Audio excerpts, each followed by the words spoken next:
पुण्यामध्ये अल्पवयीन आरोपींना गाडीच्या बोनेटला बांधून पोलिसांनी धिंड काढली होती।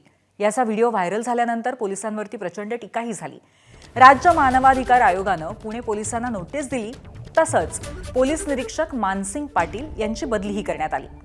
याबद्दल एबीपी माझानं बातमी दाखवली होती आणि त्यानंतर आता पुणे पोलीस आयुक्त अमितेश कुमारांनी आरोपींबाबत नवी नियमावली जाहीर केली आहे। आरोपींची धिंड काढू नये किंवा त्यांचा अपमान होईल असं कोणतंही कृत्य करू नये असं या पत्रकामध्ये स्पष्टपणे नमूद करण्यात आलंय। आरोपीला अटक केल्यापासून ते कोर्टात हजर करण्यापर्यंत सगळी कार्यवाही ही नियमांनुसारच करावी, तसंच नियमांचं पालन न करणाऱ्यांवरती कारवाई होईल असं या पत्रकात लिहिलंय।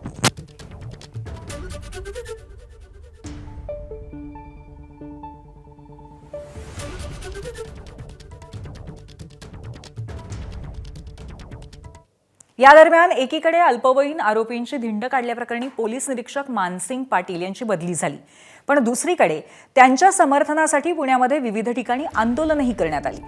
भारती विद्यापीठ पोलीस स्टेशन आणि लक्ष्मीनगर पोलीस स्टेशन बाहेर नागरिकांनी आंदोलन केलं। मानसिंग पाटील यांची बदली केल्याच्या निषेधार्थ हे आंदोलन करण्यात आलं।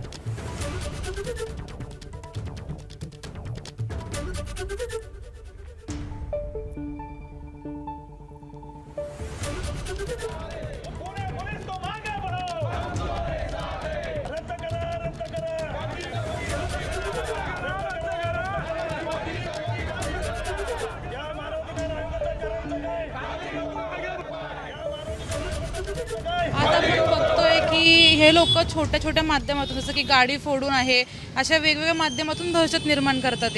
आज काही लोकांना खूप आनंद झालाय की इथून आमची पोलीस निरीक्षक बदली झालेली आहे। ह्यात आनंद उत्सव साजरा करण्यासारखं काही नाहीये, कारण की आमच्या एरोड्यातले जे हे सगळे सर्वसाधारण जनता आहे, आम्ही फक्त जगत नाही, आम्ही भेड बकरीसारखं जगत होतो इतके दिवस, पण मागच्या 6-8 महिन्यापासून कुठंतरी आमच्या जगण्याला दर्जा आलाय। कुठंतरी आमच्या आई बहिणींना असेल सुरक्षा भेटलेली आहे, आमच्या बंधूंना देखील सुरक्षा भेटली आहे। खरं तर येथील जे पोलीस निरीक्षक होते कदम साहेब, त्यांनी अतिशय चांगलं काम केलेलं होतं। या भागातील परिसरातील सगळी गुंडगिरी त्यांनी संपवलेली होती। इव्हन निवडणुकीच्या काळात देखील शांतता सुव्यवस्था राखली होती आणि त्याचबरोबर इथल्या समस्त गुंड असणाऱ्या गुंड होऊन पाहणाऱ्या सगळ्यांना त्याची दहशत होती, त्यामुळे गुंडगिरीचं प्रमाण अतिशय कमी झालेलं होतं। परंतु आज मानवाधिकाऱ्यांनी जे आम्हाला संकटात टाकलं त्याच्याबद्दल आम्हाला खरंच मानवाधिकाराबद्दल खेद वाटतो। त्यांनी आमचा अधिकार घालवला तर कुठल्या मानवाधिकारानं हा प्रश्न माझ्यासारख्या कार्यकर्त्याला पडलेला आहे। जर वरिष्ठ अधिकाऱ्यांनी जर अशा कार्यक्षम अधिकाऱ्यांना जर ताकद दिली नाही तर गुन्हेगारी फोफावेल। आणि हा येरवडा म्हणजे गुन्हेगारीचं माहेरघर पूर्वी संबोधला जायचा, दारूच्या भट्ट्यांचं माहेरघर म्हणून संबोधला जायचा।